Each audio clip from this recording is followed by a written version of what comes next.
Deep in the shimmering indigo trench, Glaucus the octopus was busy in his high-tech workshop. While most octopuses collected shells, Glaucus collected circuits and solar pearls.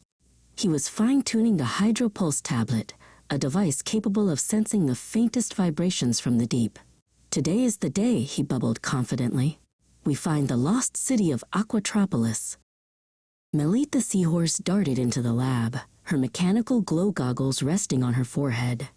"The current is perfect, Glaucus. The sensors are picking up a golden frequency from the midnight zone." She adjusted her jet propulsion backpack, which hummed with a friendly WHIRRRRR. She was the fastest scout in the ocean, and she was ready for an adventure. Together, the two friends dived into the dark, cold depths where the sun couldn't reach. Glaucus held the Hydropulse tablet out in front, its screen casting a grid of light onto the seafloor. Melit stayed close, her goggles scanning for hidden traps or ancient landmarks. "Stay sharp," Glaucus warned. "The path to the city hasn't been seen in 1,000 years."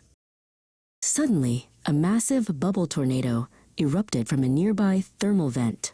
The water began to spin in a violent, dizzying circle. Melit was caught in the swirl. Whoosh! She tumbled through the bubbles, her jetpack struggling to find grip in the chaotic water. "I can't stabilize," she cried out, her tail curling tight in fear. Glaucus didn't hesitate. He activated his ink anchor, a gadget that fired a heavy, weighted line into the rocky ledge. With his other tentacles, he reached out into the storm.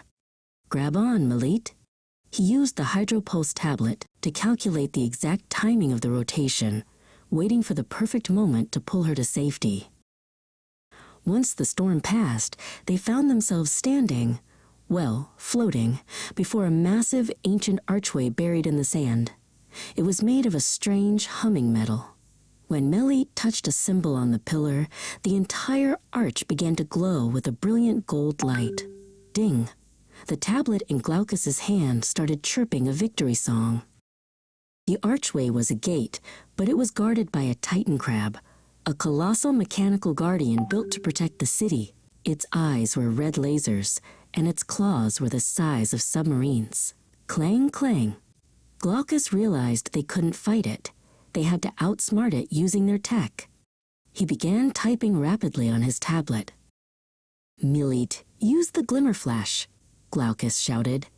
Melit flipped a switch on her goggles, and a blinding beam of rainbow light shot out. The titan crab, confused by the sudden burst of color, snapped its claws at the empty water. It followed the dancing lights, moving away from the gate and leaving the path clear for the heroes. As the gate groaned open, the darkness vanished.